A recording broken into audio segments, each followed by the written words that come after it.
Hi, I'm Chef Raphael and welcome to today's video. I'm going to show you how to make a delicious couscous salad. Now, it's couscous and roast vegetable salad. I also have some feta cheese. The roast vegetables, I've made them with the air fryer from Philips. In this video, it's all about showing you how versatile using an air fryer how an air fryer can be in your kitchen. And I've roasted the vegetables, and in the video you'll also see how to make couscous. So this is a recipe that has been requested, and today I've made it, and I hope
And now the fun part about when you're using an air fryer, if you're going to cook this even in an oven, you'll actually use a lot of oil. This one, the joys of cooking with an air fryer is the less oil that you use. In this case, since you're not deep frying, I would say like when you're actually deep frying and you're using an air fryer, the difference between an air fryer and a deep fryer is that you use about 80% less oil, and basically you get the same results. So salt and pepper, a little bit of oil. In this case, I'll use about 2 cups.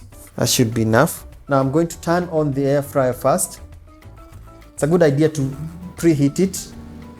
In this case, I'm going to set this at about 18 minutes. So 3 minutes will be for the preheating, and I'll set the temperature I'll actually set it at 200. But midway into the cooking process, I'll reduce if I need to, just reduce the heat. But you start off with a high heat whenever you're cooking them like this. So it's 200, mix. And I'm not going to add anything else. You can always add some dried thyme to this. You can add some rosemary, but that should be enough. So now it's been preheated. So whenever you're opening up the air fryer, make sure you don't press this button, because this is actually meant to release the basket. So when you press it and you're lifting it, this whole compartment will fall and it will damage the air fryer. So I'm going to leave it like that and pour the vegetables. and it's halfway full, so that is good for me in terms of what I need. And this will actually cook very fast. It will take about 10 to 15 minutes, but I'll tell you the exact time when you're done cooking. So turn, or make sure it's completely sealed. Everything is set. Now I'll clear everything, and then I'll show you how to prepare your couscous. So to make the couscous, it's very simple. Pour 1 cup of, you can use either 1 cup or half a cup, but the ratio is 1:1. So 1 cup of couscous and 1 cup of hot boiling water. So pour it. Season. So it's very important to season your couscous. So salt and pepper, and stir.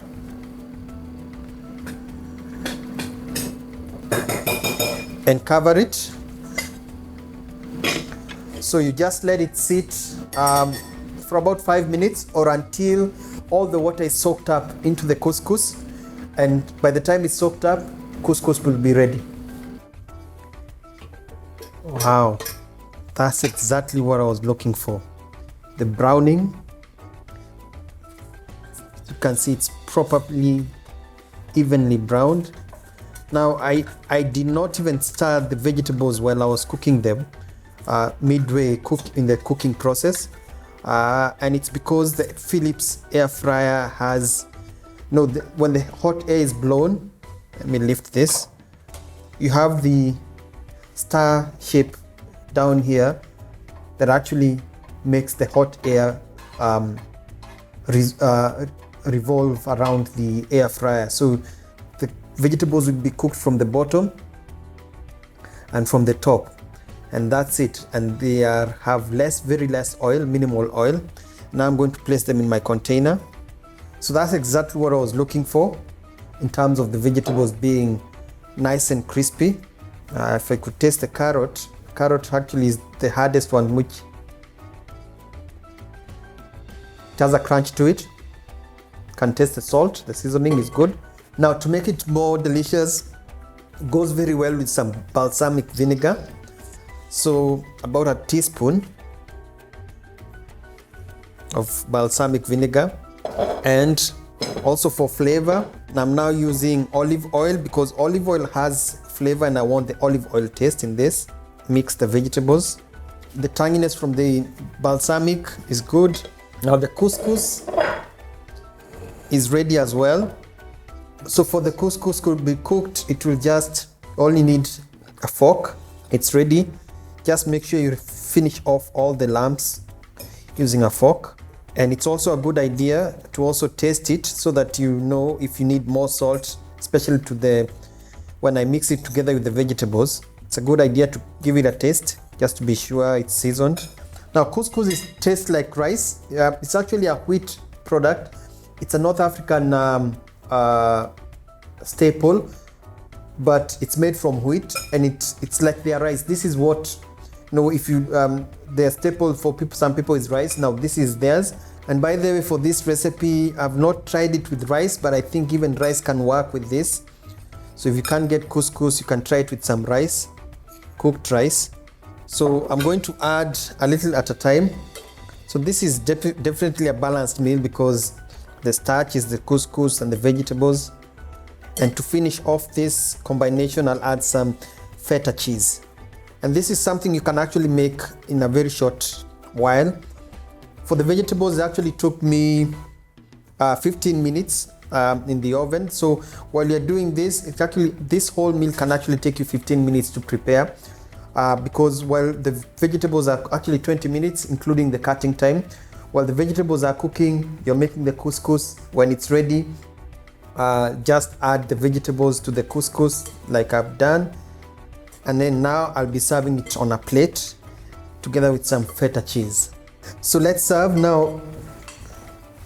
I have a bowl. So I remember my days when I was working in the UK, we used to make this as a salad. So this is right now, it's warm. It can also be a cold salad, so you can actually put it in the fridge and it will still be nice. finish it off with some feta cheese. Now feta cheese is optional, but again it will actually make the difference in terms of flavor. And in terms of which cheese can you use, I think feta is the best one for this kind of a recipe. And then maybe garnish with some chopped parsley to give the color contrast and also to give it some freshness. So there you have it. You can serve it with a fork, and it's as simple as that. Remember, it's been made possible using the Philips air fryer. Now the vegetables, the whole browning of the vegetables, if you do it either on a pan, especially for this amount, you'll actually use more oil and it will not give you the same results. If you use a large oven, to be honest, it's not as cost effective whenever you're using a big oven to cook a little amount of food. So this is perfect, and it's something you need to try. For the couscous, again, if you don't have couscous, I would say you can try it with some rice, but this is a recipe that I've been waiting to do. So many of you have so many requests that I've gotten, especially on my Facebook page, on how to make couscous, and I hope you've learned something today. Now for more recipes and tips on cooking and baking, make sure you subscribe to my channel and hit the bell button to be notified whenever I have a new video out. And until next time, follow me on Instagram, Facebook and Twitter, and goodbye.